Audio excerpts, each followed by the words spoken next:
Hi everyone, it's Yvette Le Blowitz from SPAITGIRL.com and welcome to the Spirit Girl Talk Show podcast. I'm super excited to be here with you today in this online audio space and with our very special guest, Jiveny Blair-West, who's the author of How to Make the Biggest Decision of Your Life, co-author. And she is also an online dating and relationship coach committed to helping you attract a healthy, sustainable, and passionate relationship with a quality partner. Jiveny, welcome to the Spirit Girl podcast show. Welcome to our podcast listeners right around the world. It's an absolute pleasure to have you with us today. Thank you for having me. First of all, congratulations to you and your father, Dr. George Blair-West, who is a psychiatrist and relationship therapist, and to also you on the launch of your very first book. Thank you. How does it feel? So good. You know, it was a long time coming writing the book, and it's such a private thing that you do behind closed doors, and it seems a bit boring to talk about when you're in the midst of it. But now that it's out, it's just so beautiful to have all the positive vibes from people who are reading it, and just to know that all that time we spent was worthwhile. Wow. And also congratulations on your wedding. So you're now officially married. Yeah. What was your wedding day like before we dive into your book? Oh, it was a big day.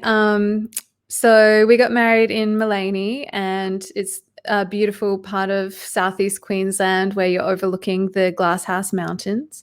And I always wanted an outdoor wedding, and we were blessed with a beautifully rainy weekend. So we were really lucky, though, that for the ceremony, the clouds parted and we still got to have our outdoor ceremony and could even see a bit of the view. And then we just danced the night away in our beautiful tent. Oh, wow. That's so beautiful. Well, congratulations. What a year 2021 is for you with the launch of your co-authored book with your dad. He must be very proud of you, along with your mother, who I read in the book, who is also a psychologist. Yes, that's correct. Yeah. Family of shrinks. Yeah. And then obviously you're married, and now you're on a mission to help women and girls in particular find the right quality partner. And your dad touches on this, and I should say, are you able to share why you created this title, How to Make the Biggest Decision of Your Life, and why you and your dad feel that this is so important? Well, I guess that comes back to why we wrote the book in the first place, because there are so many books already out there about relationships and how to have better relationships. But particularly what my dad learned from his clinical work working with couples is that, you know, you could have all of the relationship wisdom in the world thrown at you, but if you don't have a partner who's equally invested in learning those skills and working on the relationship, then it ends up kind of pointless. So we wanted to write a book that took people back to their very first choice in relationships, which is who you choose to commit to, and also bring focus to the fact that it is a choice, because sometimes people go through life thinking that relationships are something that just happened to us. And this is the idea of romantic destiny that we talk about in the book, kind of just leaving things up to fate, letting relationships happen to us. And we really want to remind people that there are actual things that we do have control of within relationships. We don't have control over everything, but there are things that we can do to make a better decision and to set ourselves up for a really good, healthy, lifelong love. Wow. Now, touching on, are you able to share with our audience a little bit about yourself, and then what inspired you to become a coach and then specialize in dating and relationships? Yeah, sure. So I spent a lot of my 20s traveling the world, and I was very much into yoga and developing my own spirituality and just getting to know myself. And I think that's such an important time in our 20s to really explore ourselves on that level. And by the time I came back to Australia, I decided that I wanted to be a life coach and bring together some of the tools and practices that I'd learned through my journey. And so I went on to study life coaching. And as I was doing that, one of my mentors was suggesting how important it is to choose a niche and one focus. And so as I was thinking about what I wanted to focus on, I realized, I have two parents who are relationship therapists. Relationships have always fascinated me. I've read so many books on it, done so many courses and things on it myself just for my personal life. And it just seemed like a really natural fit, something that I'm never really going to get tired of exploring and unpacking. And it reminds me of what my dad used to say when I was a kid is, Jiveny, there is nothing to life but relationships. And just how important our relationships are in our life, whether that's romantic or friendships or the relationships we have with other people in our wider community. It's also something that is kind of overlooked when it comes to education in our society. So something that I'm passionate about is relationship education, supporting people to build good relationship skills so that they can have better relationships and enjoy the benefits of that in their broader life. Wow, that's so incredibly inspiring, that story. And I love your dad's words of wisdom, which is, Jiveny, there's nothing more important than relationships in your life, because he touches a lot in the book, which I really loved, about, I guess, from a point of view where we are seeing an increase in mental health with children and people globally. And obviously we know that if kids are living in hostile environments, or where the mum and dad is fighting, or they have divorce breakups, marriage breakups, that this is going to impact children's mental health.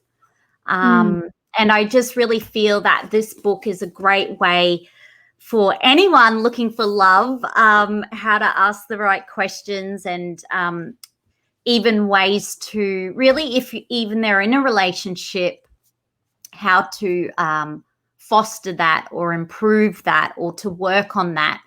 And in the book, your dad, and as you know, you talk about it too, about that personal development, that personal growth is so important. But I want to ask you now, diving into your section. So should say that the book's split in chapters, which I love. So your dad talking about the clinical psychiatry parts, you doing the online dating kind of parts.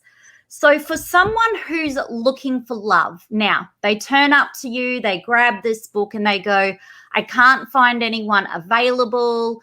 No guys want to commit. I'm divorced. I've got kids. I've been on my own for 3 years. I'm ready to find someone. What are a couple of key things they should think about first? And a couple of things that they should make very clear first to themselves.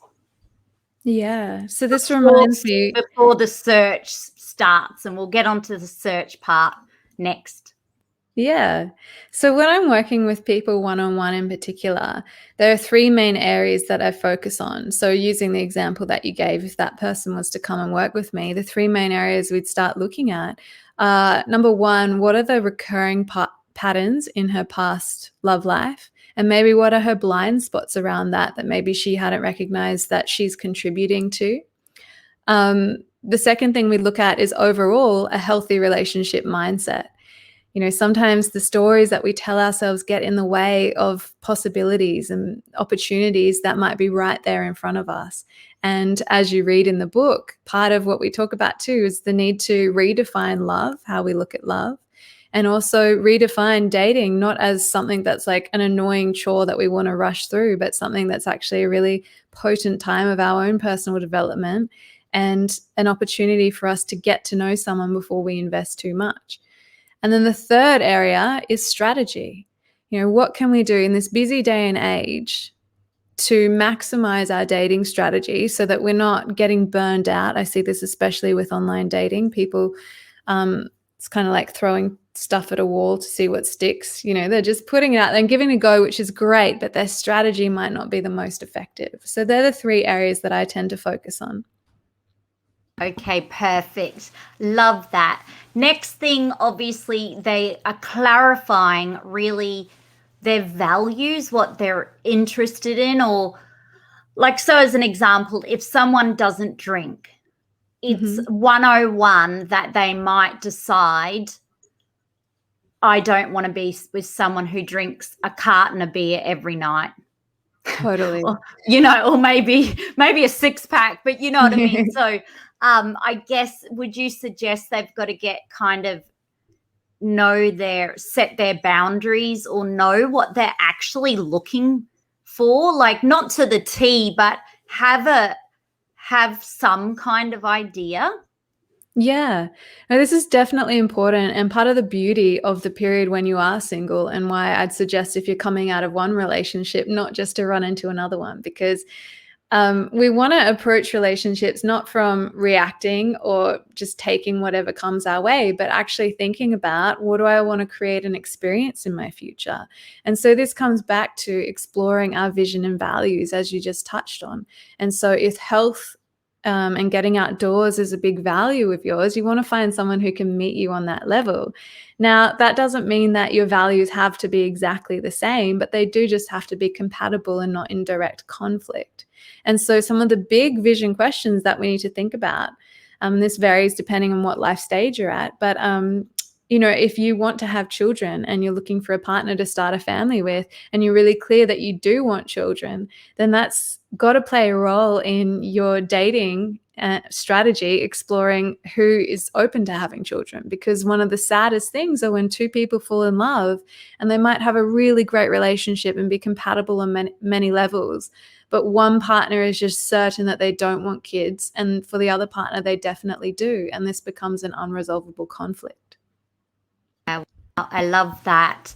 Next, got to ask, we've got someone, all of our listeners are out there, we are with you, asking you this question, which is, we're going to start the search, and obviously during COVID-19, everything went really online, and online dating has now become the norm on whatever app it might be.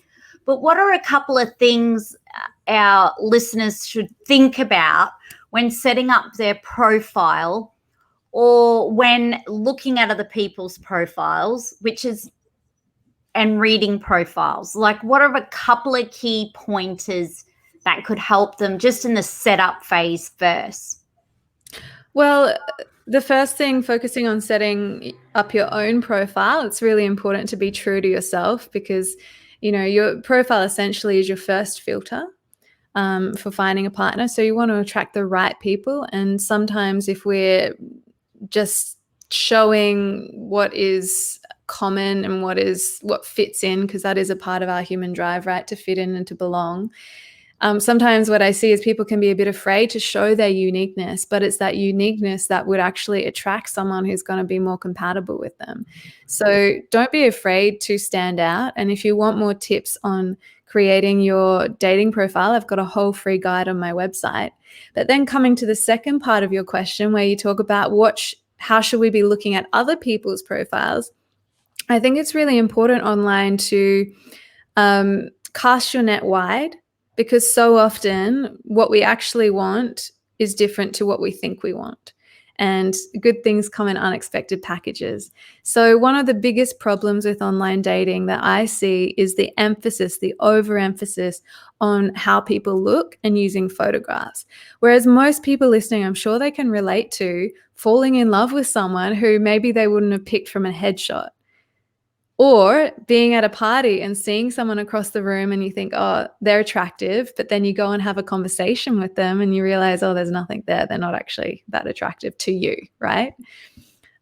So casting your net a bit wide, being willing to give people the benefit of the doubt. But in order to avoid dating burnout, we don't want to just go on a date with anyone. So one thing that I suggest and talk about in the book is having a phone call first, so that you're not wasting your time on a date, because we transfer so much more information through the voice and through hearing each other speak than what we can transfer through written text. So another great feature that Bumble has brought out is the ability to do the voice memos too. So if having a phone call seems a bit scary or confronting to you, that's also a great place to start, is sharing a few little voice memos back and forwards, because you're going to get a much better sense of who they are as a person when they're not sitting behind a phone screen and crafting like the perfect message. Yeah, I love these tips, and I love how the apps are bringing out ways to either verify that you are the actual person that's uploading these photos, which I think is really good for safety. I love their building in now, like you say, the voice memos, but also FaceTime, because I feel that this can really, like you say, it's so different talking to someone. You look at a photo and you might think, oh, they look really good. And then the text, it's all sounding so good. And then when you hear their voice and they tell you more, you think, text is so different to hearing someone or seeing someone. And as you know, you can have a bigger conversation over phone or over the voice memo or FaceTime. So in this first conversation, obviously a question I get all the time is it okay from the get-go to ask people what brings you to this site, which is kind of like an opportunity for them to say, I'm here for what is it? NSA, no commitment. I'm looking to go on dates, and then if it works out, perhaps pursue that relationship. Is it okay to just have this get-go chat from the get-go, so that you make sure you're not wasting 3 days texting someone to find out they don't want a relationship? They're just here for a bit of fun. It is okay. I would suggest, though, one of the biggest mistakes I see with people with online dating is from the beginning, they just put so much pressure and expectation on it.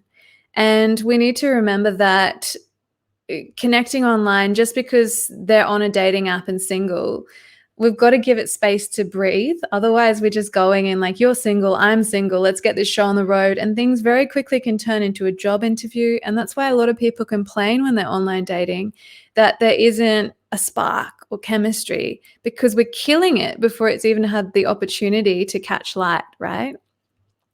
And so I think, yes, you can say why you're on here, but I would avoid pushing that too much. And I would avoid talking about exes and past relationships online. I'd leave that until the fourth date.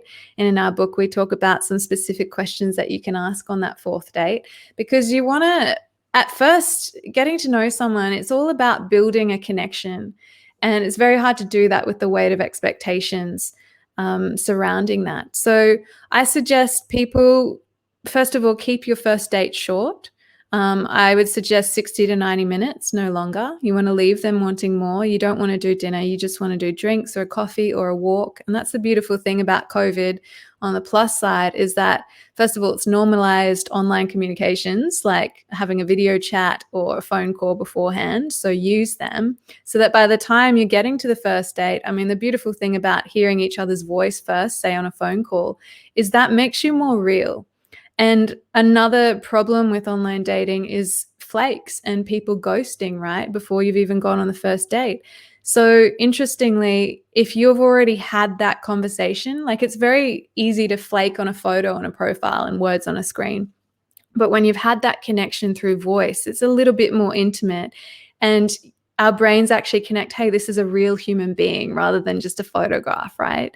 And so it actually means that people are more likely to show up, and you've already started to build that connection before the first date, so that when you go on the first date, you have things to talk about. And I suggest keeping that first phone call short, 5 to 10 minutes, because again, you want to leave them wanting more. One of my sayings is drip feed to create intrigue. We don't want to lay all of our cards on the table at once. So yeah, focus in the beginning just in making a connection and try to let go of as much expectation as you can. I love that. I love that. That's such great advice, because I have only been on one date with someone. It was supposed to be a coffee date. Someone hit me from the get-go, right, this is how it is. Got an ex-wife, got these kids. This is how it happens on, school holidays. And just so you know, I had to meet her partner and be okay with, him with her kids. She's got to do the same with my dating partner. And I was like, oh, and all of this in the first 5 or 10 minutes, 15 minutes. I was like, oh, I'm just Very here for a intense. coffee date. I knew you had kids and the ex-wife and the kids, but I thought this was a coffee date. And by the way, do you want to ask how I am? Exactly. And do you want to know actually anything about me? So I love your advice about leave the whole ex-partner, the whole that stuff is so overwhelming on the first date. So I love your advice there. Now, And I just love on that though, we Yes. want to also give them the benefit of the doubt for the first date, in that people are nervous. And so he was probably really nervous that, he's got all of this going on and he probably just blurted it out. But you also at the same time want to be paying attention, as you say, to, are they genuinely interested in getting to know you? Yeah, on this occasion, I felt mainly just looking for part-time second mother, which I was not at that time, because that's the thing. First dates, even though you're nervous, would you say it's really good just to keep it light? How are you? Find out something about the person separate to why they're on the site, or separate to a character. What's some questions someone could ask just on the first date? Just one or two. I would suggest coming with a few ideas up your sleeve of how you can contribute to the conversation. So recognizing that often the first question someone's going to ask us when we meet them is, how are you? What have you been up to? Those sorts of questions, right?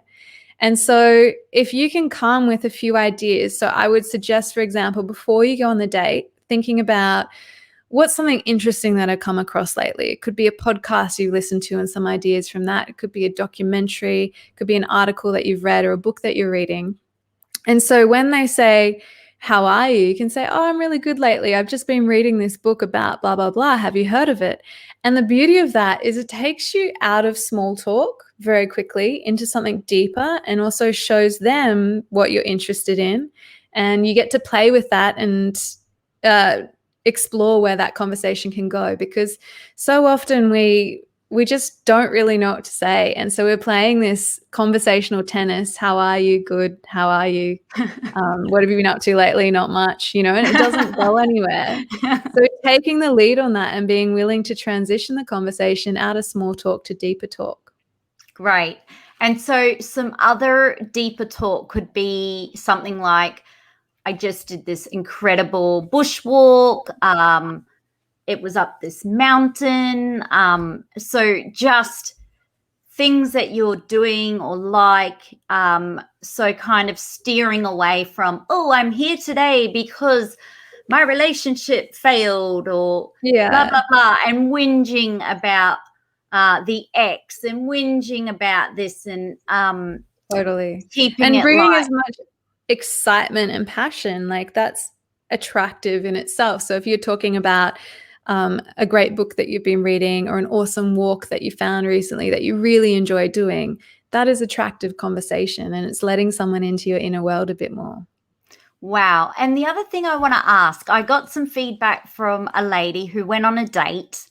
She thought it was all going so well. A little bit into the first date, he started talking about sex in not such a cool way, in a really crude way. Now, she just got up from the table and said, I just need to excuse myself. Sorry. I'm not here for that.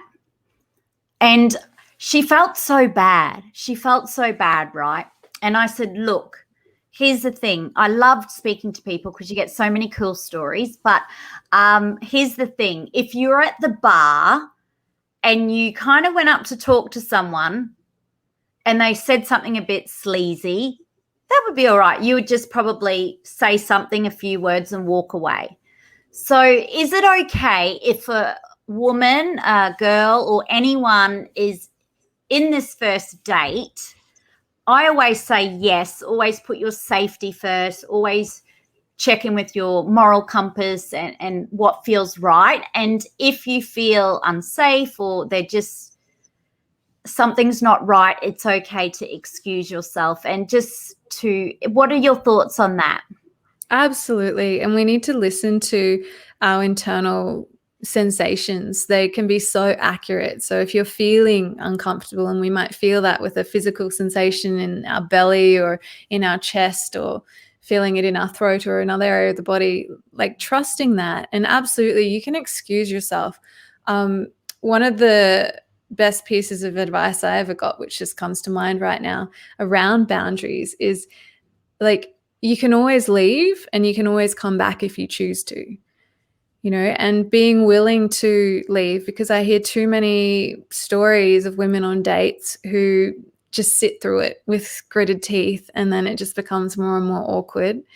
But yeah, it's absolutely a good thing, if you can find it within you to leave. And I think too, if you're worried about how to navigate that, even just excusing yourself to the bathroom for a couple of minutes while you think about how am I gonna get out of this situation, like give yourself that extra time. Don't feel like you have to do it straight away in the moment, because it takes us time to process things. Sometimes it's a bit of a shock, like, wow, this person's really doing that or saying that.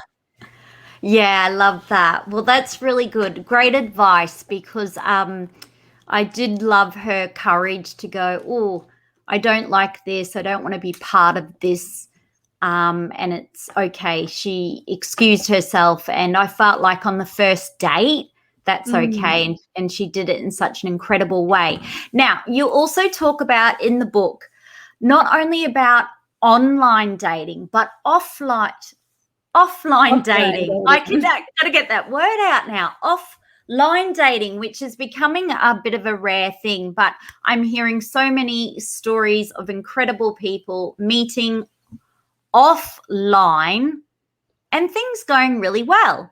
So offline, you talk about doing online and offline, but there's one technique that you talk about in the book, which is an offline technique, which is when we as ladies and girls walk past a man, and instead of putting our head down and not making eye contact, we actually put our head up and maybe smile or have that social connection, whether that's at the coffee shop, whether that's at Bunnings, whether that's at golf, yoga studio. I don't know, but can you share more about this offline dating technique and more about offline dating?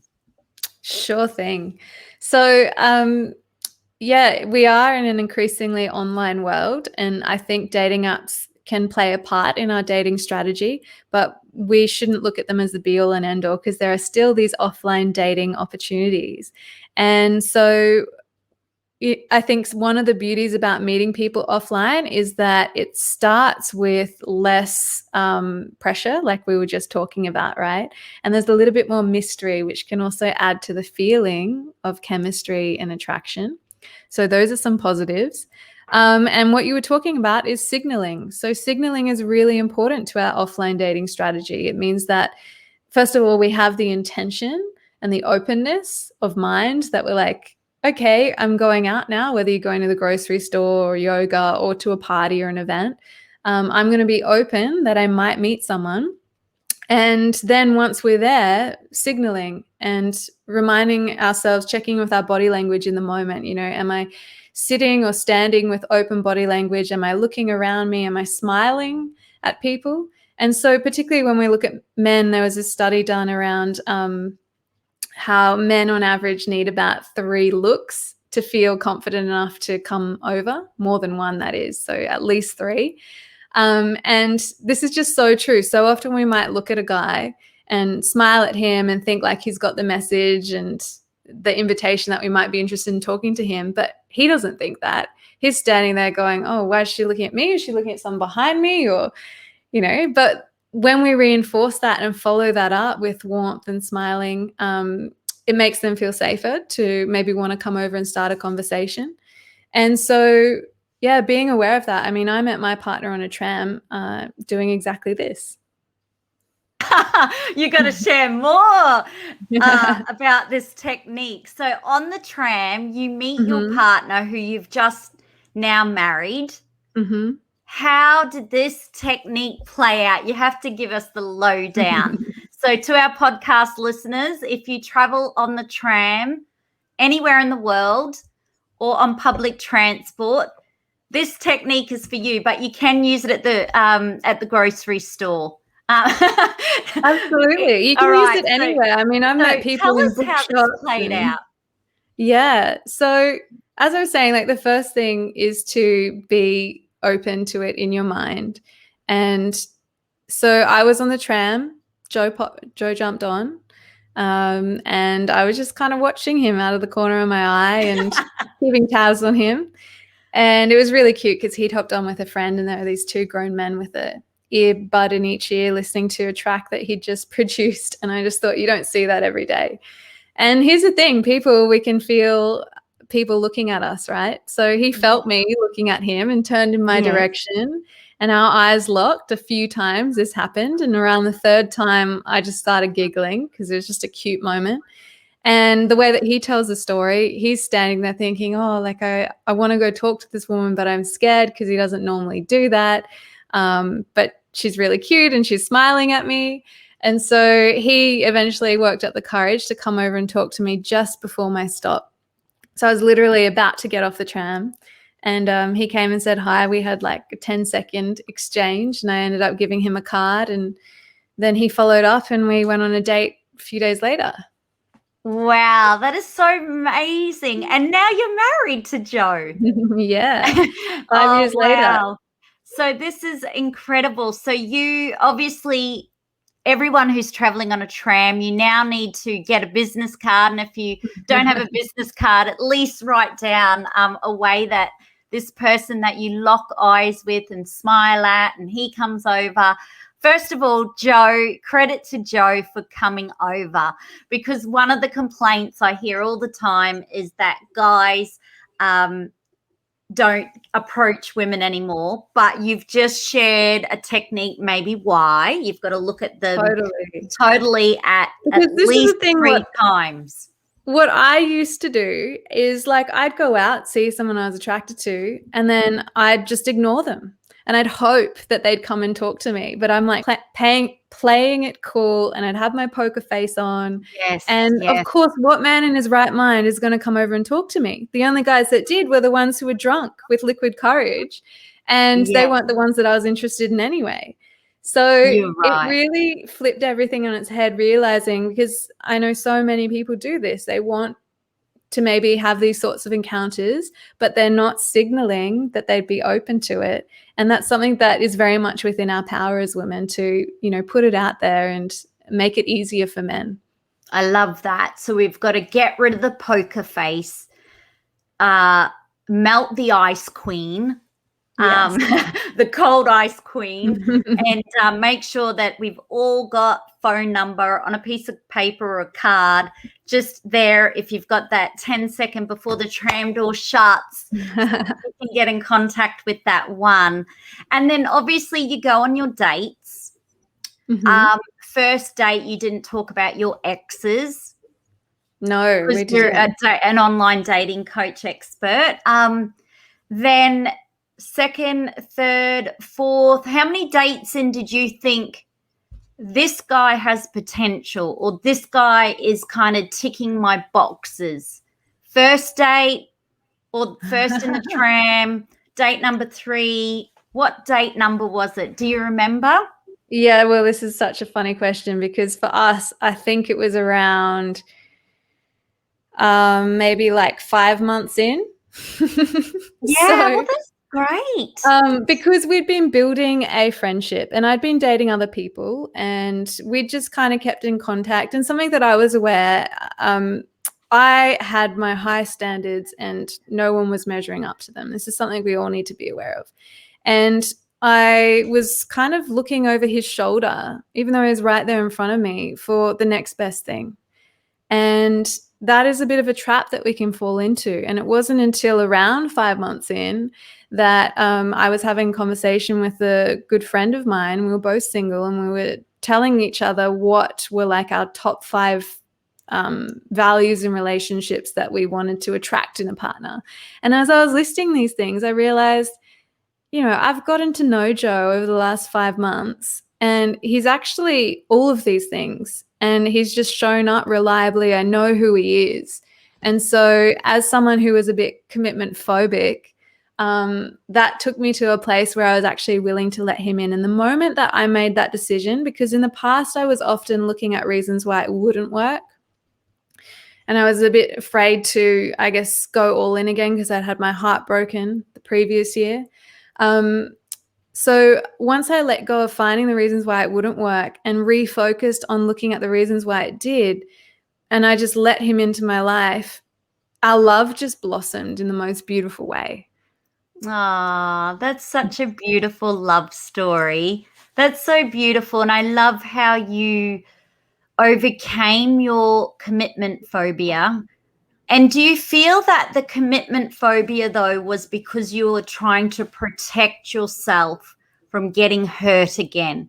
So it's sort of just a wall up, like if we're just seeing each other, and, it's just that like wall to protect you. Because I do hear this from a lot of people. If they've been hurt previously, they're a bit reluctant to run all in, go all in, because they've been hurt once before. Yeah.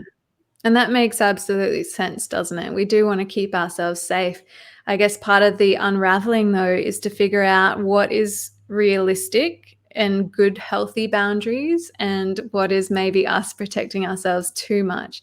So I think this comes into a discussion around boundaries, in that healthy boundaries are ones that we can adjust based on the people and the situation that we're in.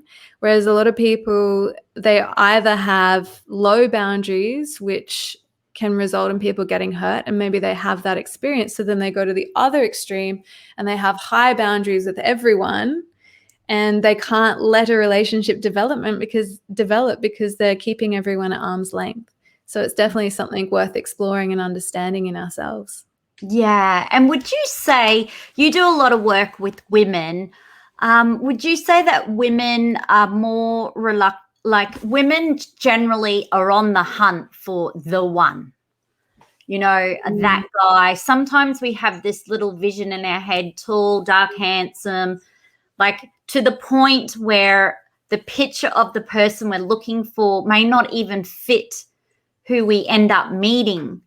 So would you suggest that if someone is out there and goes, I'm looking for a guy that's, 192 centimeters tall, brown hair, blah, blah, blah, blue eyes, like they're getting so specific. He's got to live in this suburb, he's got to have this career, that it is best to focus more on the character of the person, or being open to, I guess, different looks or different people. In your experience, have you found if someone's very narrow focused, like I often think tunnel vision, there might be someone just outside there with maybe red hair. Absolutely. Maybe it's a red hair, not a brown hair, but red hair. And they could be this kind, loving person that is on same path or wavelength as you. What's your thoughts on this? Because I know we're living in a world that's judgy. We judge people by photos. Yeah, so we don't want a really long wish list. I suggest focusing more on your top 5 values and the values in your life, and finding someone who's compatible with that. And then you might have like 2 or 3 deal breakers. So like must not be a smoker or must want kids. Like you can have your most important deal breakers, but again, you don't want to have a long list of deal breakers. And as you say, being open to things coming in unexpected packages, because it's so much more important how someone makes us feel than how they look. And often, we can fall in love with someone and be more attracted to them as we build the intimacy and get to know them. So looks is less important than Tinder would like us to believe. Yeah, I love this. And your dad talks a lot about this in the book. And I'm sure you've read all of his parts. You had this collaborative process, but he talks about how finding someone who's willing to allow you to personally develop and personally grow. For him, he found, obviously, as a professional psychiatrist, that was so important. And he talks about your mum being really open to his professional development and personal growth. Is that really important for you as well? You and your now marriage with Joe? Some of these things that your dad has included in here that he talks about, which is so important for your mum and your dad's relationship? Yeah, absolutely. So nurturing one another's growth is really important. And for most people, and I assume people who take the time to listen to your podcast, they value growth and they want to learn about growth. So if that's one of our values, it's definitely important to find a partner who shares that value, and doesn't have to be exactly the same, but at least, there's a big difference. I have some clients who have told me stories of, they've told someone that they're dating that they've worked with a dating coach or something. And some of them are really supportive and like, oh, that's so great and interesting. And some people are like, oh, why would you do that? And quite negative and judgmental about that. And so we definitely want a partner who can understand the value of personal growth and who wants us to be the best that we can be as well. Yeah, I love that. I love that. And what was it like going to school in Australia in the days when maybe mental health wasn't really at the forefront like it is now with the global pandemic? Mental health is being talked about as a very everyday conversation. But what was it like? Your dad's a psychiatrist, your mum's a psychologist. Did other kids understand what they were doing, or other people? Did you ever experience any mental health stigma? Or what do you think? Or is this just the norm for you? Well, I think, when we grow up in a family, as a kid, we tend to take it for granted and see that as normal. And so it probably wasn't until I left school and started looking outside of that I realized you're right. It absolutely wasn't normal, and it's beautiful that it's becoming more common now, these conversations. But I was really lucky to grow up with a lot of conversations around mental health and intimacy and relationships. And so I'm probably not the best person to ask because I grew up in that bubble. Yeah, but it's just so interesting. Obviously, did you ever have other kids, though, that ask you, what is your dad and what does your dad do? And you ever had to explain that? Or not really? Really? I don't know if they noticed or if I mentioned it. As an adult now, it's really beautiful to see my dad connecting with a lot of my friends, and they enjoy having conversations with him and picking his brains a bit. So that's beautiful now. But yeah, as a kid, I don't really remember. Yeah, no, that's really cool. I was just curious because obviously when your dad became a psychiatrist back in those days, there was some pretty hefty stigmas around mental health. And we're lucky that like some cultures, your dad talks about actually different cultures in this book. From arranged marriages and the benefits of that. And there's a whole heap of other information here and about divorce. This book goes through a lot of like some history as well. And it kind of paints a picture. But one of the key things that I really love throughout the book is the consistent message of how to make the biggest decision of your life. And sometimes we just go, you are about to turn 30. Holy beep. holy shit, beep, you better get quickly married, find someone to have kids, and people just rush in. And maybe if someone really likes them, okay, we've been dating for a year or two, let's get married, let's have kids. So it's kind of this real big rush job. But I feel that now with your book, this is going to really be a great tool to everyone who is looking for love, but also unlocking the secrets to healthy, lasting relationship. So the next part, you go on the dates, it's a hit, you decide to go exclusive, which means just dating this one person. Mm-hmm. Instead of like keep looking on the line and see if there's someone better and better and better and better. And then now the real work starts, doesn't it? Which It is does. the work, putting the work in. And this is your dad talks more about this in his parts. So what next? You get married, then what? This then is we might where have to write another book. Yeah, the next part. But I mean, I just feel that, yeah, I get to sadly listen to a lot of children in this day and age where, you know, there's so many marriage breakups, divorces, kids have got now 2 homes. It's becoming the norm. Whereas maybe back in my day, if even mum and dad were a bit unhappy, they lived under the same roof. Now, probably not the best idea if they were fighting, but I feel that your book's really important. Now, I could talk to you all day about your book, about your online dating, coaching, and all of your incredible tips, but how can we stay in touch with you after this podcast show? Absolutely. Well, you can find me on Instagram at Jiveny Blair-West, or you can head over to my website, jiveny.com. And as I mentioned before, I've got a free guide to maximizing your online dating profile there. So feel free to head on over and check that out. And of course, there's our book. Yeah, love it, Jiveny. And to our Spirit Girl podcast audience, keep sending your dating questions through. I necessarily won't be able to answer them, but Jiveny will be able to, and you'll learn more about how to find that quality partner in brand new book, How to Make the Biggest Decision of Your Life, with Dr.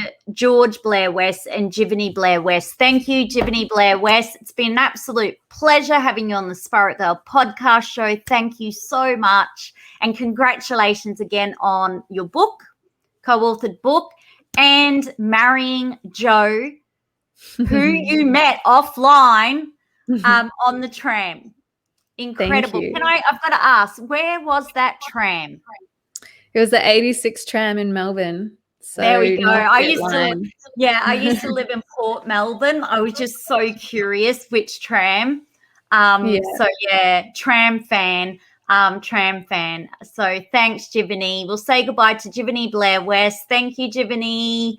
My pleasure. Thanks for having me.